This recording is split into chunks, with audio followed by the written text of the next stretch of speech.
जय श्री कृष्ण भक्तजन, आप सभी का इस चैनल पर फिर से स्वागत है। आज सुनेंगे माँ दुर्गा की दूसरी शक्ति यानी माँ ब्रह्मचारिणी की कथा। नवरात्रि के दूसरे दिन माँ ब्रह्मचारिणी की पूजा की जाती है। माँ का यह रूप अत्यंत तपस्विनी और साधना से जुड़ा स्वरूप है। माँ ब्रह्मचारिणी अपने हाथ में जप की माला व कमंडल धारण करती है। माँ ब्रह्मचारिणी का आभा मंडल तेजस्वी और चेहरा शांति व तपस्या का प्रतीक है। इनका रूप तप, त्याग, संयम और ज्ञान की देवी मानी जाती है। पुराणों के अनुसार जब राजा हिमालय और उनकी पत्नी मेनका की पुत्री के रूप में माँ का जन्म हुआ, माँ बाल्यावस्था से ही ये अत्यंत गंभीर और तपस्विनी थी और नारद जी के उपदेश से इन्हें यह ज्ञात हुआ कि वे भगवान शिव को पति स्वरूप पाना चाहती हैं। इस संकल्प के लिए उन्होंने कठोर तपस्या आरंभ की। 1000 वर्षों तक केवल फल फूल खाए, 3000 वर्ष तक केवल सूखी पत्तियां खाई और अंत में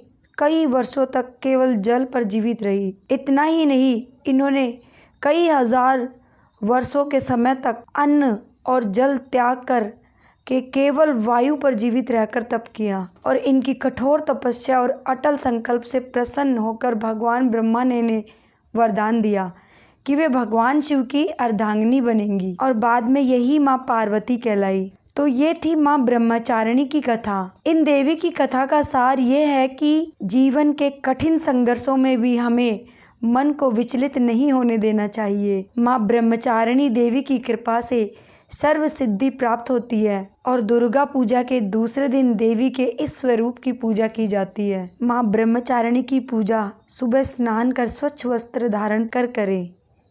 माता की प्रतिमा या तस्वीर लगाएं।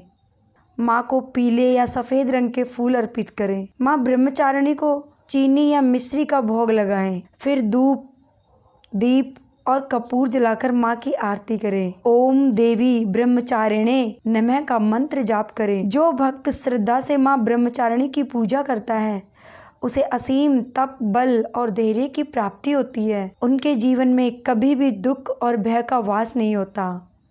मान्यता यह है कि माँ ब्रह्मचारिणी के पूजन से कठिन तप तो पूरे होते ही हैं, साथ में अध्ययन करने में रुचि बढ़ती है, साथ ही स्मरण शक्ति का भी विकास होता है। जीवन की अज्ञानता मिटती है और ज्ञान का प्रकाश फैलता है। तो ये थी माँ ब्रह्मचारिणी की कथा। जय माँ ब्रह्मचारिणी।